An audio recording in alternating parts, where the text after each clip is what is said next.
This is Jordan Tower with JT News. Make sure you smash that like button, smash that subscribe, and let's get right into the news. All right, so Teakshi, he speaks out about his attackers, okay? They're all caught, all three of them. One guy is like 43 going on 50, you know? Like, he doesn't look 43. He looks like he's 50, 58. And this is the guy, his woman, his lady, not woman, I'm sorry, his wife, whatever she is, okay, girlfriend, wife, whatever. She's trying to raise $100,000 for support. Are you kidding me? He's a criminal. He jumped Teakshi for clout at 43 years old. This guy looks crazy, bro. This is him and his girl. And here's Teakshi speaking out. It says, first time addressing the situation for 2 years, I've been walking around with no security. That's not true. You've had security sometimes. Not saying I promote that. But now you can see I really never hid from anything. If you ever crossed my path or ever came to my house, you girls know who you are. You can tell the whole world Danny drives his own cars and solo. That's true. Most of the time he is. But he does have security sometimes, like in the club, which makes sense. You know how many people have seen me in real life by myself in gas stations, supermarkets, restaurants, etc.? Anyways, what happened here was nothing but cowardly. I'm not mad this happened. In the street, there's no rules. I can't say they were in the wrong. Obviously, it wasn't fair, but again, the streets has no rules. Just imagine having nothing to do with a situation and feeling obligated to make it your business. Very weird. I'm happy to still be here. I want to say I love my fans. Thank you. P.S. I never knew we respected jumping people. When did that become cool? Well, it's because you snitched. That's why. But I don't agree. I mean, it's just like, these guys got themselves in a lot of trouble for nothing. Lucian Grange signs another contract. This is the guy who runs everything. Universal, with a one-time stock grant up to $100 million at Universal. Sheesh, as Drake would say. Sheesh. Jim Jones wants a rematch with JordanTower. Bro, stop. You ain't gonna win. JordanTower is different. It's just cut from a different cloth. Dipset is like a mash of a lot of things. Swagger, style, just their style and everything sells the music and the lyrics. It's a perfect marriage of many things, The Lox is just raw. Like Mobb Deep, raw, that's what it is, okay?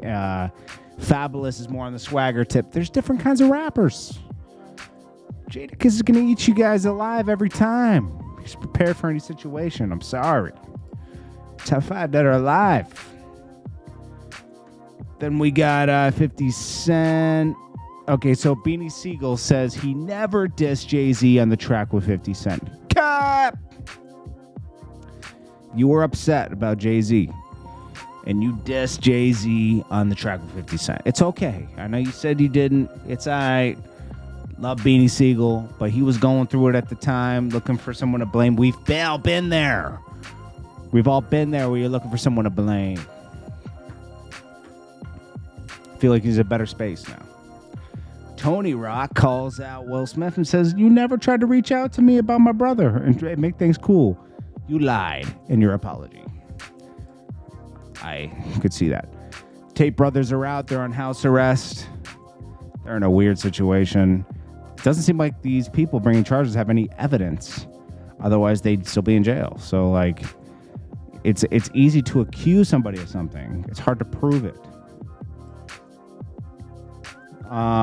Tate writes a letter from jail, a heartfelt message. I ain't gonna read this. This guy's a killer, bro. I ain't gonna transcribe his scribble. I'm not doing that. I'm sorry. You can read it if you want. freeze frame it, go to someone's page and read it. Yo, I'm sitting. Bro, you had one song. Do the race. You're doing the race because you're a killer. You're a little killer. Here's a song. DDG is an incredibly hardworking person. He came up on YouTube, became our actual successful in the music business, is dating a celebrity. I mean, he's just, he's got it figured out. He's got it figured out. But I feel like he doesn't like to give away a lot of secrets. So when he's asked about music, right?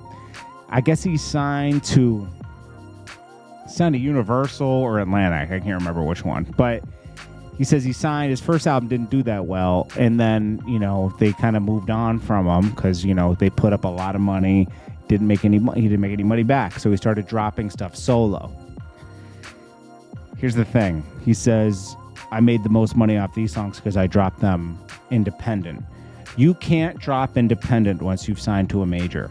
You're in the hole with money now. Now, what he probably did is he was leaking songs out and they weren't really caring because they were,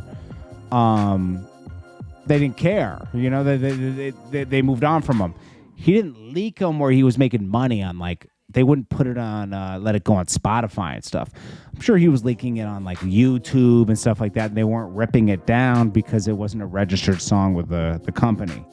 But once one starts to pick up traction, trust me, they come in for the back money, the future money. They want it.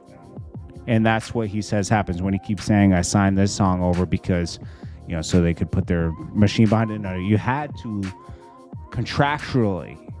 They want that money back. When you see an artist, a good example is Cormega, right?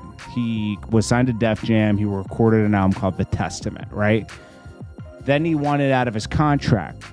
They let him go, but they wouldn't let him take his album. He had to wait like a certain period of like 7 years or 10 years where he could get the album back and pay for it. Like, first he could buy it back, but they wanted an absurd amount of money. And when they let him go, I think they had to let him go for a certain amount of money too to go to another label. It was just it's messy. When you get signed to a major, it's hard to get out. And that's why you see some artists go quiet, because they don't want to be an asset to the company anymore. They want to be a liability that they just want to get rid of. They don't want you to have that buzz they helped you build anymore. They want you to be kind of finished when you leave. Like, go build it again with your own money, because we ain't putting up any more money, buddy. So, DDG is doing well. But I don't think he wants to share the secrets. That's why he talks about the way he does, because it's like he had to learn the hard way. He wants everybody else to learn the hard way. I get that in a way. But if you want to learn, go listen to like Wendy Day, people like that, or Rap Juggernaut. They have a podcast. I forget what it's called, but it's very informative. Just look up Wendy Day. You'll find her podcast. She gives a lot of info on the music industry. This is Jordan Tower with JT News. I appreciate you all, and I will check you guys in the next one.